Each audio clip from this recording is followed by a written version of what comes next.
لیکن محبت صرف اسی کا نام نہیں ہے کہ صاحب ہم فلاں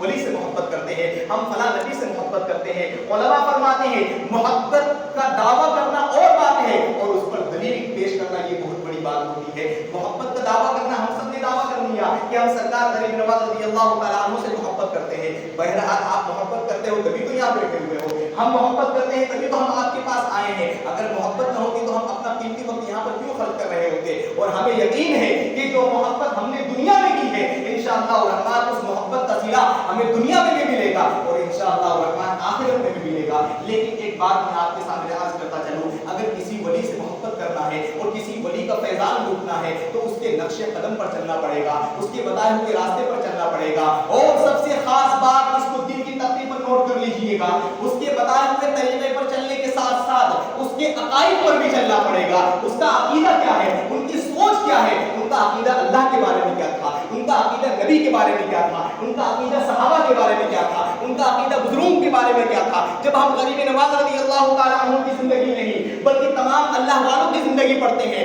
تو ان کے عقیدے، ان کے عقائد یہ سامنے آتے ہیں کہ وہ الحمدللہ جس طرح نبی کریم علیہ الصلوۃ والسلام سے بے انتہا والہانہ کی بارگاہ میں ہر بندہ آپ کو نظر آئے گا، اپنے بھی نظر آئیں گے، بیگانے بھی نظر آئیں گے، وہ لوگ بھی نظر آئیں گے جو کبھی کبھار غریب نواز رضی اللہ تعالیٰ عنہ کی بارے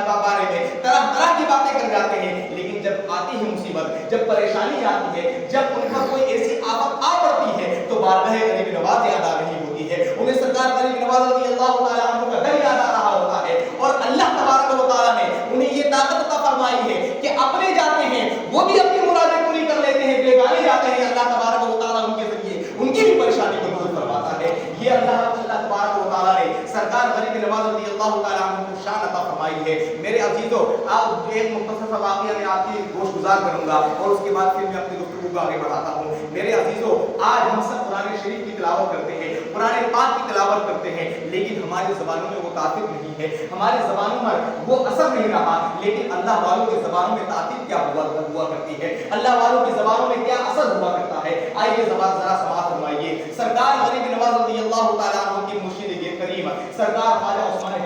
ہارونی رضی اللہ تعالیٰ عنہ یہ وہ شخصیت ہے جن کی بارگاہ میں رہ کر سرکار غریب نواز رضی اللہ تعالیٰ عنہ نے کئی سال تک علم حاصل کرتے رہے۔ میرے عزیزو سرکار غریب نواز رضی اللہ تعالیٰ عنہ پیدائشی ولی تھے لیکن تب بھی آپ علم حاصل کر رہے ہیں۔ اس کی وجہ کیا ہے کہ ولی ہونے کے لیے عالم ہونا شرط ہے، ولی ہونے کے لیے علم والا ہونا شرط ہے، ولی ہونے کے لیے قرآن و حدیث کا جاننے والا ہونا شرط ہے۔ کوئی غیر عالم ولی نہیں ہو سکتا ہے، کوئی جاہل ولی نہیں ہو سکتا ہے۔ اب آپ اگر کہ اس کو ولی اللہ بنا بیٹھے لیکن رب قدیر کے نزدیک ولی وہی ہوتا ہے جو عالم ہوگا، ولی وہی ہوتا ہے جو باضابطہ طور پر قرآن و حدیث کا جانکار ہوگا، ولی وہ ہوتا ہے جو قرآن و حدیث کا علم رکھنے کے بعد ولایت کی منزل طے کر چکا ہو، اللہ تعالیٰ نے اسے ولایت عطا فرمائی ہو۔ تو سرکار خواجہ عثمان ہارونی رضی اللہ تعالیٰ عنہ کے ساتھ سرکار غریب نواز رضی اللہ تعالیٰ عنہ جا رہے تھے، ایک دریا پڑا، اس دریا کا نام تھا دریائے دجلہ۔ کیا دیکھا کہ اس دریا میں موجیں اٹھ رہی ہے، اس دریا میں باضابطہ طور پر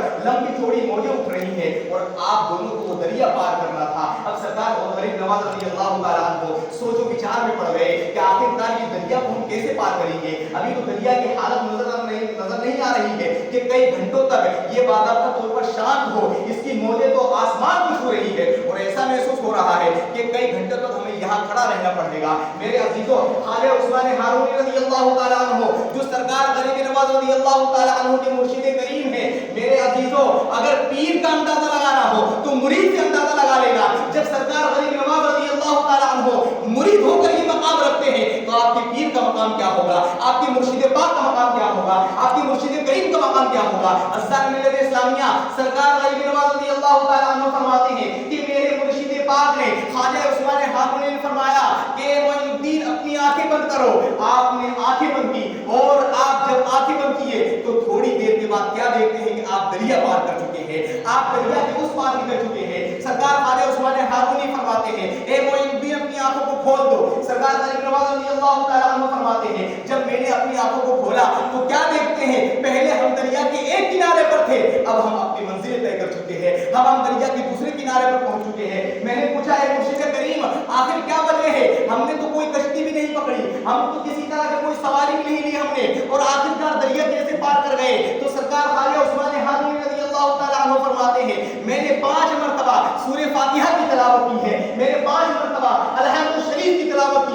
اور اللہ تبارک و تعالیٰ کا نام لے کر میں یہ دریا میں کود گیا، اللہ تعالیٰ نے دریا میں راستہ پیدا فرما دیا ہے۔ میرے عزیزوں، کیا شان ہوا کرتی ہے اللہ والوں کی، کیا شان ہوا کرتی ہے اللہ والوں کی کہ 3 مرتبہ اگر سورہ اخلاص پڑھ کر انڈے پر دم کر دے تو وہ انڈا بھی سونے کا ہو جایا کرتا ہے۔ آخر کیا وجہ ہے؟ قرآن کریم کی تلاوت تو ہم بھی کرتے ہیں، قرآن شریف کی تلاوت تو ہم بھی کرتے ہیں، الحمد شریف کی بات کرنی ہو تو الحمد شریف تو ہر نماز میں پڑھی جاتی ہے، ہر نماز میں ہر رکعت میں پڑھی جاتی ہے، بلکہ سورہ فاتحہ کے بغیر تو نماز ہی مکمل نہیں ہوتی، لیکن ہمارے زبانوں میں متعارف کیوں نہیں ہے؟ میرے عزیزوں، اس کی وجہ یہ ہے کہ ہم نے اللہ والوں سے محبت تو کی ہے، ہم نے اللہ والوں سے عشق تو کیا ہے، لیکن اللہ والوں کے نقش قدم پر چلنا چھوڑ دیا ہے، اللہ والوں سے دھیرے دھیرے دور ہوتے چلے گئے ہیں۔ میرے عزیزوں، اگر آپ چاہتے ہیں کہ اللہ والوں کا فیضان آپ کو مل جائے، اگر آپ چاہتے ہیں کہ اللہ والوں کی نظر عنایت آپ پر ہو جائے، تو انہوں نے جو راستہ بتایا ہے، انہوں نے جو طریقہ بتایا ہے، اس طریقے پر عمل کریں گے تو انشاءاللہ الرحمن ہماری زبانوں پر وہ تاثیر تو نہیں آئے گی کہ انڈا سونا بن جائے، لیکن یہ تاثیر ضرور پیدا ہو جائے گی کہ اگر کسی مریض پر دم کر دیں تو انشاءاللہ اللہ پاک اسے شفا عطا فرما دے گا۔ سلام علیکہ یا رسول، سلام علیکہ یا حبیب، سلام علیکہ صلوات اللہ علیکہ، صدقہ دو غوث الورا کا، صدقہ دو خواجہ پیا کا،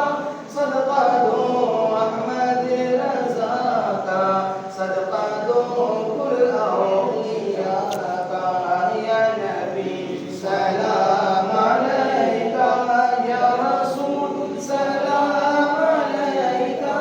یا حبیب، سلام علیکہ صلوات اللہ علیکہ، الصلاۃ والسلام علیکہ یا رسول اللہ وعلی